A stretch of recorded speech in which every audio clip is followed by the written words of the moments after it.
അല്ലാഹുവേ ഞാൻ പാപിയാണ് റബ്ബേ, എന്റെ പാപങ്ങളെ പൊറുക്കാൻ നിനക്കല്ലാതെ മറ്റാർക്കും കഴിവില്ല അല്ലാഹ് എന്നുറക്കെ നിലവിളിച്ചുകൊണ്ട് തഹജ്ജുദിന്റെ സമയത്ത് എഴുന്നേറ്റിരുന്നുകൊണ്ട് പൊട്ടിക്കരയാൻ നമുക്ക് കഴിയണം സഹോദരങ്ങളെ. അതിനാണ് ഈ റമളാൻ നമ്മുടെ മുന്നിലേക്ക് കടന്നു വരുമ്പോ ശഅബാൻ മാസവും റജബ് മാസവും അല്ലാഹു തആല മുന്നോടിയായി നൽകിയത്. ഹബീബായ നബി തങ്ങൾ പഠിപ്പിച്ചതാണ് റജബുൻ ശഹറുല്ലാഹ് വശഅബാൻ ശഹരി വറമളാൻ ഉമ്മത്തി.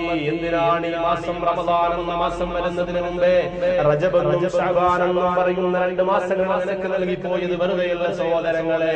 നിന്റെ ജീവിതത്തിൽ മാറ്റം വരുത്താനാണ്.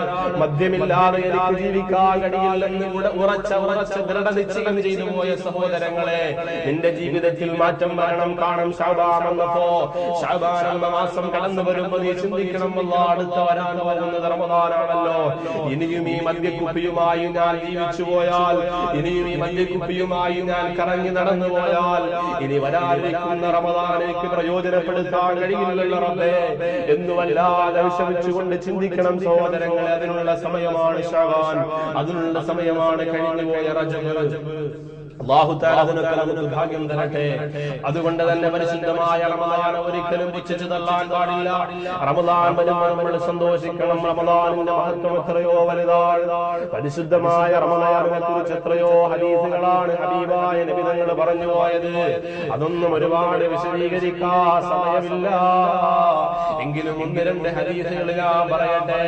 പരിശുദ്ധമായ റമളാൻ അല്ലാഹു സുബ്ഹാനഹു വ തആല പറഞ്ഞത് എന്താണ്? റജബുൻ ഹബീബായ നബി തങ്ങൾ പഠിപ്പിക്കുകയാണ്, റജബ് എന്ന മാസം അത് അല്ലാഹുവിന്റെ മാസമാണ്. വശഅബാൻ ശഹരി, ശഅബാൻ എന്ന മാസം അത് എന്റെ മാസമാണെന്ന് നബി തങ്ങൾ പഠിപ്പിക്കുമ്പോ വറമളാൻ ഉമ്മത്തി, പുണ്യങ്ങളുടെ മൂക്കാരമായ 1000 നന്മകളുടെ ആകാശലോകത്ത് നിന്ന് ഭൂമി മണ്ണിലേക്ക് പെയ്തിറങ്ങുന്ന പരിശുദ്ധമായ റമളാൻ ഉണ്ടല്ലോ, അത് നമ്മുടെ മാസമാണ്, അതെന്റെ ഉമ്മത്തിന്റെ മാസമാണ്. അതുകൊണ്ട് ആ മാസം നമ്മൾ പ്രയോജനപ്പെടുത്തണ്ടേ. ഹബീബായ നബി തങ്ങൾ പറയുകയാണ്, ഇദാ ജാ റമളാൻ, പരിശുദ്ധമായ റമളാൻ മാസം കടന്നു വരുമ്പോ ഫുതിഹത് അബ്വാബുൽ ജന്ന, അതാ സ്വർഗ്ഗലോകമുണ്ടല്ലോ സഹോദരങ്ങളെ. ഒരുപാട് അനുഭൂതികളുടെയും ഒരുപാട് ആഡംബരങ്ങളുടെയും ഒരുപാട് അനുഭവങ്ങളുടെയും ഒരുപാട് സുഖലോലുപതയുടെ സുഖസംഗീതമായ അതാ സ്വർഗ്ഗലോകമുണ്ടല്ലോ. ആ സ്വർഗ്ഗലോകത്തിന്റെ കവാടങ്ങൾ അല്ലാഹു തുറന്നിടുകയാണ്. അതിനുണ്ട് മുന്തിരി തോട്ടവും റുമ്മാനും, രസമുള്ളതാ കദളിപ്പഴം തിന്നാനും, കിളക്കേണ്ട പൂട്ടേണ്ട വെയിൽ കൊള്ളേണ്ട, നിനക്കുള്ളതൊന്നും നീ അതിലറിയേണ്ട. ഉസ്താദ് പാടി പറഞ്ഞു പോയ സ്വർഗമുണ്ടല്ല സഹോദരങ്ങളെ, ആ സ്വർഗലോകത്തിന്റെ കവാടങ്ങളാ അല്ലാഹു സുബ്ഹാനഹു വ തആല മലൽക്ക് തുറന്നിടുകയാണ്. തീർന്നില്ല, അബ്വാബുൻ നാർ, 3000-ൽ പരം വർഷങ്ങൾ അല്ലാഹു സുബ്ഹാനഹു വ തആല കത്തിച്ച നരകമുണ്ടല്ലോ, അതാ മീകായിൽ ചെയ്യ അവസാനിപ്പിച്ചു പോയ നരകമുണ്ടല്ലോ.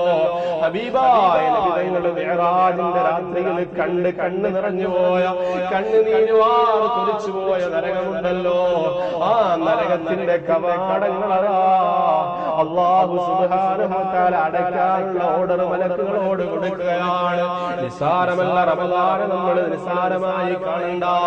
സ്വർഗ്ഗലോകത്തിന്റെ കവാടങ്ങൾ തുറക്കാൻ അല്ലാഹു തആല ഓർഡർ കൊടുക്കുന്നു. നരകത്തിന്റെ കവാടങ്ങളെ അടയ്ക്കാൻ, അതിനെ ലോക്ക് ചെയ്യാൻ അല്ലാഹു തആല മലക്കുകളോട് കൽപ്പിക്കുകയാണ്. തീർന്നിട്ടില്ല, വസുഫിദത്തി ശയാതീൻ,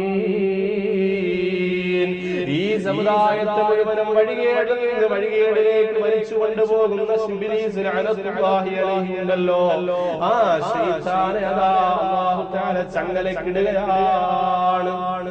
വസുഫിദത്തിൽ ശയാത്തീൻ ഇബ്ലീസ് ലഅനത്തുല്ലാഹി അലൈഹിയുടെ സംഘത്തെ അല്ലാഹു സുബ്ഹാനഹു വ തആല അതാ ചങ്ങലക്കിടുകയാണ്.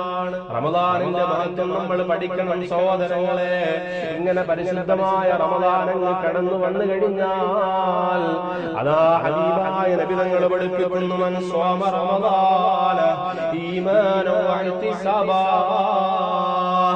ആരെങ്കിലും പരിശുദ്ധമായ റമദാനിലെ ഒരു നോമ്പ് പിടിച്ചാൽ, എങ്ങനെയാണ് ആർക്കെങ്കിലും വേണ്ടി പിടിക്കുന്ന നോമ്പല്ല, ഈമാനൻ വഇഹ്തിസാബാ, പ്രതിഫലം ലഭിക്കണമെന്ന വല്ലാത്ത ആഗ്രഹത്തോടെ അല്ലാഹുവേ രാവിലെ മുതൽ രാവിലെ മുതൽ മഗ്രിബോളം നല്ല നട്ടുച്ച സമയത്ത് ഒരുപാട് സൂര്യൻ ഉദിച്ചു നിന്ന് മനുഷ്യന് വല്ലാതെ താങ്ങാൻ കഴിയാത്ത ചൂടുള്ള സമയത്ത് ഞാൻ ഈ നോമ്പ് പിടിക്കുന്നത് നിനക്ക് വേണ്ടിയാണ് റബ്ബേ, നീ എനിക്ക് കൂലി തരണേ അല്ലാഹ് എന്ന് വല്ലാതെ കൊതിച്ചുകൊണ്ട് നോമ്പ് പിടിക്കുന്ന മനുഷ്യരുണ്ടല്ലോ.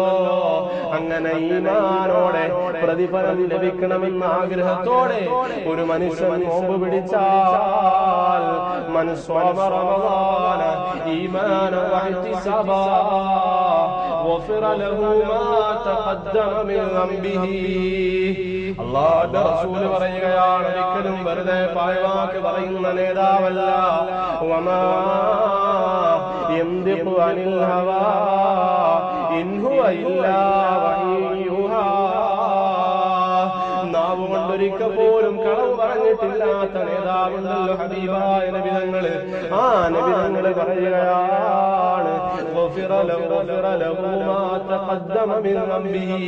അവന്റെ ജീവിതത്തിൽ അവന് ചെയ്തു പോയ പാവങ്ങളില്ലേ, ആരും കാണാതെ പാതിരാവിന്റെ മറവിൽ അവൻ ചെയ്തു കൂട്ടിയ 100 കൂട്ടം തെറ്റുകളുടെ കൂമ്പാരങ്ങളില്ലേ, അതിനെല്ലാം അല്ലാഹു സുബ്ഹാനഹു വ തആല പുറത്തു കൊടുക്കുന്നതാണ്.